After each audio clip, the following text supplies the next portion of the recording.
In all the years that consoles have dominated the games industry, while hardware, specs, and what have you have often been the talk of the town, one unequivocal rule never goes away: content is king. Without well-made games that give actual value to the purchase of a console, it stands on shaky legs, if that. And while a lot of that obviously comes from multi-platform releases by third-party developers and indies, one of the biggest strengths that almost all console manufacturers have always relied on is first-party development.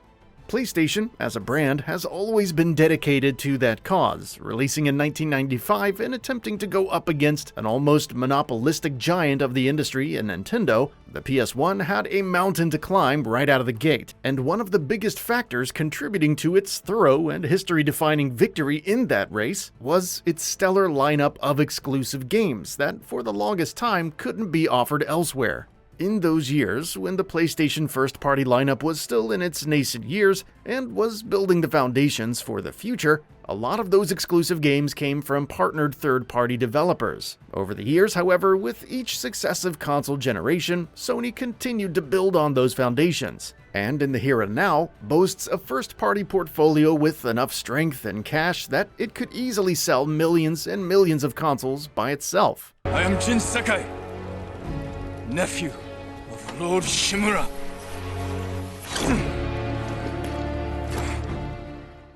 Nabbing the support of giants was one of PlayStation's biggest victories in its first ever console generation, and with the exclusive support of major franchises like Final Fantasy, Metal Gear Solid, and many more, the PS1 was able to enjoy unprecedented success. At the same time, in retrospect, the PS1 years proved to be a time when Sony identified key developers as teams that they could build PlayStation around for years to come. Naughty Dog and Insomniac Games, for instance, weren't PlayStation-owned studios in the PS1 years, but with Crash Bandicoot and Spyro the Dragon respectively, they made games and characters that are to this day considered PlayStation icons, though Crash will soon be owned by Xbox, funnily enough.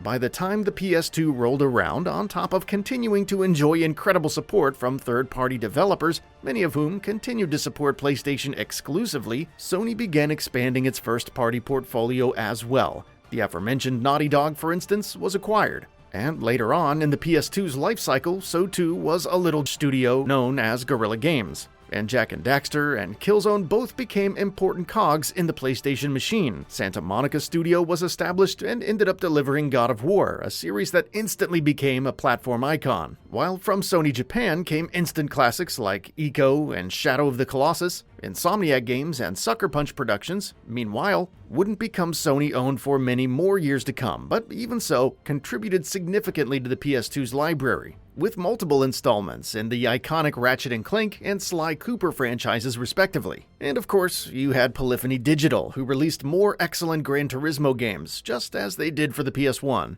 The graph was very clearly moving upward for Sony's first-party lineup, and the leaps it had taken from the PS1 to the PS2 were undeniable. That trajectory would continue with the PS3 console that, for the most part, is considered to be something of a dip for PlayStation as a whole, but when it was all said and done, still had an excellent library. That generation, of course, was the one that saw a large number of major third-party exclusives deciding to go multi-platform and pledge their support to both PlayStation and Xbox, so it made sense that Sony chose to plug the holes by expanding their own output. During the PS3 years, Sony acquired the likes of Sucker Punch and Evolution Studios, who put out the games Infamous and MotorStorm. Guerrilla Games, meanwhile, followed up on a disappointing Killzone debut with sequels on the PS3 that saw the series finally living up to its potential, while Santa Monica Studio continued to deliver more God of War excellence. Insomniac Games, still not a first-party studio, continued to make more Ratchet & Clank games, and on top of that, also put out 3 solid first-person shooters with the Resistance trilogy.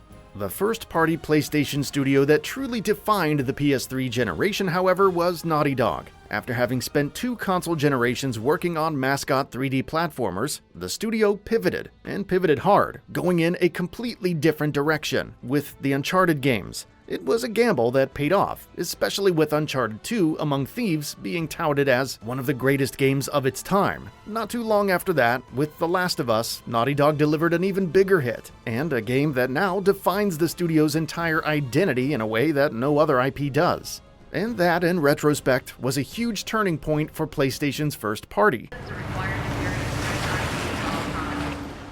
Its growth from generation to generation until that point had by no means been incremental, but even that impressive chart was made to look fairly flat in comparison to the sudden and massive boom it experienced after that. A lot of that was down to Uncharted 2 and The Last of Us, with those games essentially creating the template that some of Sony's biggest successes over the next few years would be built on. In the PS4 generation, the PlayStation first-party collective decided to go all in on single-player narrative-driven action-adventure games, and to put it mildly, that worked out rather well.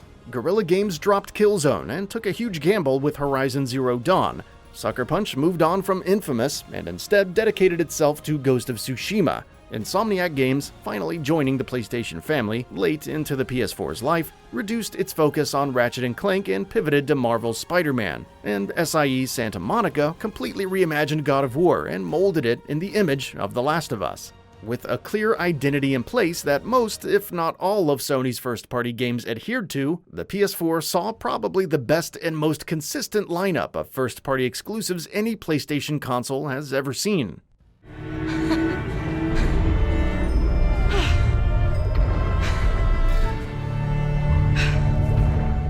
That string of releases between 2017 and 2020 was when PlayStation's first-party portfolio, after years and years of consistent growth, finally came into its own and established itself as an industry powerhouse. By now, Sony has recognized that the first-party lineup is by far PlayStation's biggest strength, and it's no surprise to see it continuing to invest heavily into it. Over the last couple of years, we've seen the acquisitions of Housemarque, Bluepoint Games, Firesprite, and Bungie, and excellent releases in the PS5's early life, like the Demon's Souls remake, Marvel's Spider-Man Miles Morales, Horizon Forbidden West, and Returnal have proven beyond doubt that the excellent run of form the PlayStation Studios group went on halfway through the PS4's life was no fluke.